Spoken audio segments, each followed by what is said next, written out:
1857లో జరిగిన సిపాయిల తిరుగుబాటు భారత స్వాతంత్రోద్యమానికి పునాది అని చాలామందికి తెలుసు. అయితే దానికంటే దాదాపు 75 ఏళ్ల క్రితమే విశాఖపట్నంలో జరిగిన సిపాయిల తిరుగుబాటు గురించి ఈరోజు అనగనగాలో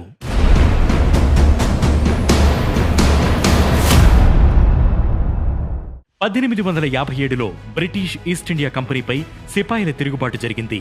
ఇదే భారత స్వాతంత్ర పోరాటానికి నాంది అని చరిత్రకారులు నిర్ధారించడంతో దానికి ఎనలేని ప్రాధాన్యం లభించింది. కానీ అంతకంటే ముందే సిపాయిల తిరుగుబాటు జరిగిందని బ్రిటిష్ పాలకులే అంగీకరించి వాటిని గెజెట్లో ప్రస్తావించారు. ఇందుకు సంబంధించిన ఆధారాలు లండన్ మ్యూజియంలో లభిస్తాయి.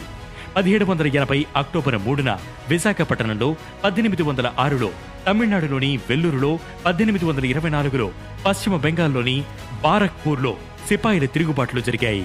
1780 సెప్టెంబర్లో మైసూర్ నవాబు Hyder Ali, British East India company